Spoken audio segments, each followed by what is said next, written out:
My name is Jordan Heath Rawlings. I'm on a mission to help Canadians navigate their finances. Join me on In This Economy as I help you understand the systems behind your money problems so you can finally start thriving even in these unpredictable times. Listen to In This Economy at the Frequency Podcast Network or wherever you get your podcasts. Find your frequency. You're listening to a Frequency Podcast Network production. If you're in Ontario and you find yourself hanging out with someone who's never been to the province before, try telling them that you just gotta run out to the beer store real quick. You mean the corner store, they'll ask you? The grocery store? The liquor store, right? The brewery? No, you'll tell them. The beer store. It's called the beer store. It just sells beer. That's all. And then, when they're done laughing, they'll ask why the hell that is. And you can tell them a long story about the end of prohibition, about brewer distribution associations, about foreign acquisitions of independent Canadian brewers, and you can end it with the duopoly of the beer store, a store co-owned by two mega companies that once controlled more than 90% of all beer sales in the province. But then you can also tell them about the happy ending, about the downfall of the beer store, how it began, and how it seems that soon, at long last, Ontarians may not have just one store that sells only one thing with a few hundred inconvenient locations at which they can purchase a case of Labatt's. That day is coming, and soon, it appears, unless, of course, the beer store once again manages to somehow secure its own unlikely survival. I'm Jordan Heath Rawlings. This is The Big Story. Josh Rubin is a business reporter with the Toronto Star. He is also a beer and whiskey judge, so he knows the industry very well, and he is the man who broke this story last week. Hello, Josh. Hey, Jordan. Thanks for having me on. You are most welcome. I'm going to ask you now, because anybody listening outside the province or the few listeners we have outside of Canada is going to find this maybe a little strange. How would you explain the concept of the beer store in Ontario to somebody from another province or country? If the only place you could buy a burger was an outlet owned by McDonald's and Burger King, that's basically what the beer store is in Ontario for beer, or has been historically. How did the beer store come to be? And what was the rationale behind it at the time it was conceived of? It came to be in the same year that Prohibition ended in Ontario. That was 1927. And after Prohibition, there was still some of that, let's control the sale of booze and wine and beer. So the province ran, basically liquor stores, like the LCBO or the LCBO's predecessor. Beer was kind of just too bulky and not considered quite as serious, not quite as necessary to control. Mm-hmm. So they kind of, I don't want to say subcontracted it because they didn't hire the brewers to do this, but basically what they did was they allowed the brewers of the time to come together and have basically a cooperative warehouse and distribution system. And it made sense at the time because it was all, locally owned breweries basically. And, there were probably a couple hundred back in the day, tiny little regional things, kind of like a predecessor of today's craft movement. Right. But kind of through so many mergers and, consolidation in the industry, eventually, by late 60s, early 70s, it was two companies which controlled it. And it's basically today, it's 48% owned by Molson Coors and 48% owned by Labatt, which is, owned by AB InBev, which sells, one out of every 3 pints sold on this planet, basically.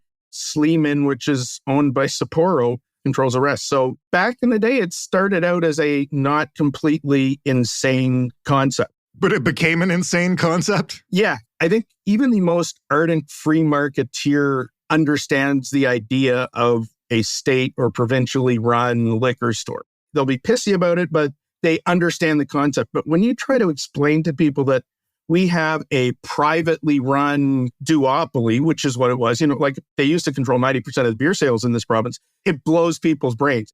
And frankly, every time I write a story and, every time colleagues have written a story about the beer store, they'll say, oh, well, that's what you get for letting the government run something. There's still a lot of people out there, even in Ontario, who really just assume that it's a provincially run thing. I was going to say, I did for a long time until I did a story that involved it a couple decades ago.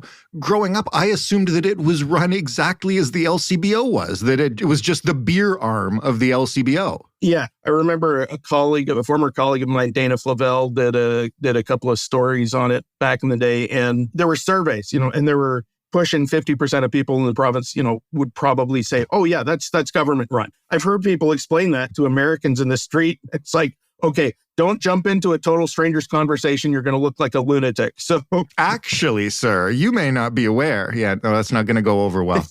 Nobody wants to be the actually guy in public, right? So it is not at its peak right now, it's fair to say, I think. But at its peak, how much of beer sales did the beer store control, and where else, if anywhere, could people purchase beer? It controlled north of 90% of beer sales in the province, which is massive. And the only other place that you could buy beer at all really was the LCBO. And that was mostly for imported stuff. And the LCBO couldn't sell 2-4s, couldn't sell even cases of 12. The most it could sell was a 6-pack. In an era when most people, when they bought beer, were buying, some of the domestic big brands and wanted to buy cases of it, the beer store was effectively their only option. So it was only, hoity-toity imports and stuff that one could get at the LCBO. What has that done for the consumer? We talk about monopolies, or I guess in this case, a duopoly a lot. What has it done for choice and specifically for price? There's evidence both ways on the pricing. If we look at other markets, where there's private beer store sales that are not beer store equivalent, but like kind of, it's like a more wide open system. The evidence is a little bit mixed. I think for kind of the big brands, prices will probably come down. For some of the smaller brands, some of the craft stuff, some of the imports, which, you do see some imports at the beer store. I think those prices could end up getting a little bit higher because it's a more complicated distribution system. Like when you've got more sales channels, right? Like and more complicated distribution systems are going to be more expensive, and whoever the retailer is going to want to cover the costs, right? So. Well, let's talk about how the beer store has changed, and to the point you just mentioned, what would change if it were to go away, as you reported last week. First of all, I said at its peak because it is no longer there. Can you explain how it has evolved and what the master framework agreement is? Yeah, basically it was an agreement with the beer store's owners and the beer store and the province that allowed beer and wine sales in a limited number of grocery stores. So basically it limited the number of grocery stores to the number of beer stores. So 450, which was a rough count of the number of beer stores in the province. With mixed success for the retailers, there was a fairly significant volume of beer sold in those grocery stores. I mean, like even before the master framework agreement came in, the beer store sales were dwindling because you had, brewery bottle shops. The LCBO was taking a more active role in beer sales and kind of getting more interesting imports and craft beers and stuff. Right. But, since the master framework agreement, the beer store's share of the market has dropped. I mean, the last statistics I saw were from a couple of years ago, and it was like at 62%. I would not be shocked if it was in the high 50s now.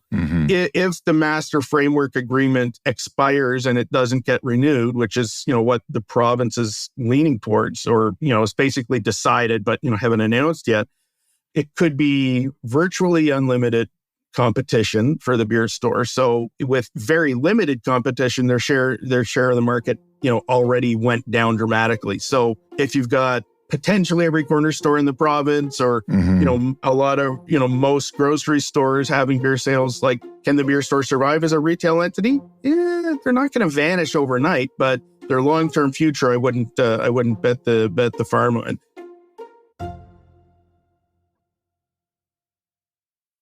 How much of the beer store's decline is due to the changing nature of the beer market? I mean, I think of myself personally and a lot of people I know. You mentioned the current craft brewery wave. There are now 4 or 5 places within walking distance of my home that sell their own beer out of their own storefront breweries.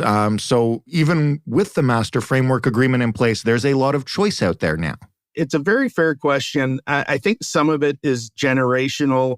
Some of it is geographical because, if you don't live in a big urban center, you're probably more inclined to be going to the beer store because there are fewer other options out there. Right. There might be one grocery store or one corner store in town and no craft breweries. So, the beer store is kind of your option. Right. And you want to get a 2-4 of X or something, and that's the type of person who typically shops at the beer store. And whether that is the younger or, more modern contemporary consumer of beer, I don't think it is. I don't know a ton of people who go for a 2-4, people like the choice. People like the variety. People like, oh, hey, I'll have this, fruited sour beer, or I'll have this wheat beer and a couple of these and a couple of those. And totally. Even people who drink beer, a lot of them don't want to get 24 of one thing, right? So, and that's kind of what the beer store's expertise is. Yeah, sure, you can get a couple cans of things out of the fridge at the front, but the selection at the beer store, like the broadest selection is in cases of stuff. And that's just not how most people consume beer or frankly any alcohol product anymore.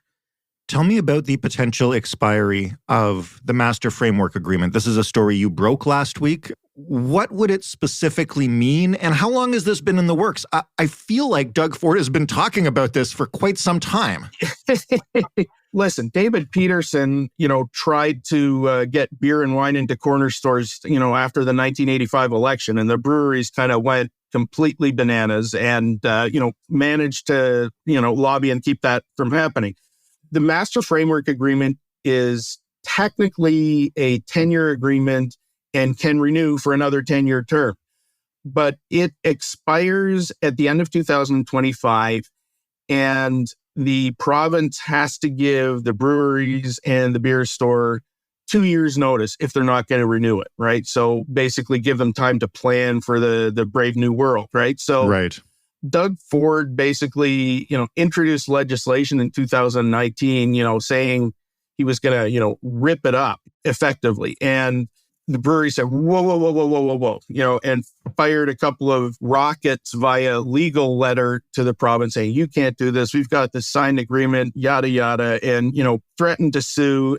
There were figures tossed around, like hundreds of millions, up to $1 billion lawsuit. And, at that point, province kind of backed off a little bit. But, that was basically they're telegraphing the fact that they had no intention of renewing it. And then COVID happened, and then the province started opening things up for restaurants to have bottle shops and stuff. So that was another, chunk of the market that the beer store no longer controlled. So, the closer we got to this point, the less leverage the beer store had in discussions with the province about the changing market, right? Because they could say, fine, we're going to blow it all up. We're going to do what we want in 2025, and there's nothing you can do about it. So I think since 2019, there kind of been on and off conversations between the province and the brewers about, what role could there be for the beer store. And, frankly, the brewers don't have a ton of leverage, as we get to the deadlines. You mentioned there's still kind of a market for what the beer store provides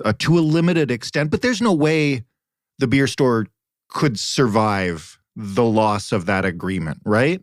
I don't think that the long-term chances of them surviving are very good, as a retail entity. But what they do have that is very functional and, how profitable it is, I don't know. I mean, because they've got a very strange set of financial statements. And I'm not accusing them of skullduggery or anything, but it's just it's not the standard corporate statement. But their distribution system is very, very efficient. They distribute to thousands of restaurants across the province. Right. So, I could see them kind of having a role in distribution of beer to restaurants. The other thing that beer store supporters always talk about as, one of the things, oh God, what would we do if the beer store disappeared, is what do we do with our empties? Okay, that was my next question. This is like the only place in Ontario that actually supports the money back for beer bottles, which if you live in a city and see people combing through recycling cans is a tiny little subset of the economy, but it's real. I'm looking out at my recycling bin right now. There's somebody going through them looking for, for bottles and cans. So yes, it's a well-run system, but here's the thing. The Ontario Deposit Return Program, the province subcontracted with the beer store to run it. So could they remove the beer store's exclusivity and say throw it open to other retailers? Absolutely. And if those retailers have 2 years to kind of plan for that, they could do it. I mean, like a lot of grocery stores, for example, are already starting to kind of contemplate recycling programs for a ton of packaging, like not just alcohol packaging.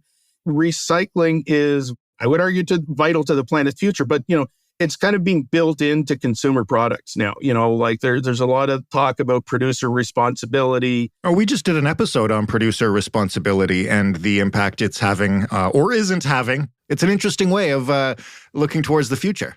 Absolutely. And, whether it's producer responsibility or some other model, to say that nobody else could run a recycling program is, that flies in the face of reality. There's a lot of other jurisdictions around the world where, there's a deposit return system and it isn't, run by a private monopoly or a duopoly. Although the beer store brags about it and uses it as one of their strong points, which, they do a good job. But to me, I think the biggest blowback the provincial government would get, and this is, possibly what they're still trying to figure out, is what happens to the employees, right? There's 7,000 people who work for the beer store. Right. That's 7,000 voters, 7,000 voters with a union. They're good, well-paid union jobs. And if you think about when the Master Framework Agreement is expiring, 2025, if all of a sudden you have 7,000 people being put out of work and big companies with deep pockets kind of losing one of their main outlets, you think they wouldn't buy some third-party advertising heading into the next provincial election? Although that's not their main reason for, kind of not having figured things out just yet, but that's definitely in the back of their mind. So, I think we'll see the beer store get some kind of role, whether it's the deposit return program or still keeping their distribution system around. What's the reaction been since you published this piece last week? And you mentioned kind of the last time the province mentioned doing something like this, there was a lot of dust kicked up by the retailers, the beer store people, and the lobbyists that they've got. What's it been like this time? Is it still that fierce? Absolutely. I mean, there's still a lot of discussion. I think it's clear that the province is going to say they're not renewing the Master Framework Agreement. And now there's some sense of what the breweries have been pushing for. They want to keep the deposit return program because, they make a bit of money on it, but also it's a way to get people in stores too, right? So I think we could see that happen. They're pushing very hard for that to happen. I think they realize that they don't have a ton of leverage to kind of say, okay, you can't open it up to corner stores. You can't open it up to a lot of other retailers. They're not fools. They know that that's not likely. But I think that they have been lobbying very hard to keep, whatever role they can keep in the alcohol retail system in this province. Josh, thanks for this. It's a fascinating little world, alcohol in Ontario, and thanks for walking us through it. Thanks for having me on. Really, really enjoyed it. Josh Rubin, business reporter at the Toronto Star, but that's not his best job because he's also a beer and whiskey judge. That was The Big Story. For more, you can head to thebigstorypodcast.ca. You know this by now. If you want to talk to us about anything, if you'd like to give us feedback on an episode or suggest a topic of your own, the way to do that is on Twitter at TheBigStoryFPN or via email, hello@thebigstorypodcast.ca, or with a voicemail left by calling 416-935-5935. If you want The Big Story on a smart speaker, just lean back and say, play The Big Story podcast. Thanks for listening. I'm Jordan Heath Rawlings. We'll talk tomorrow.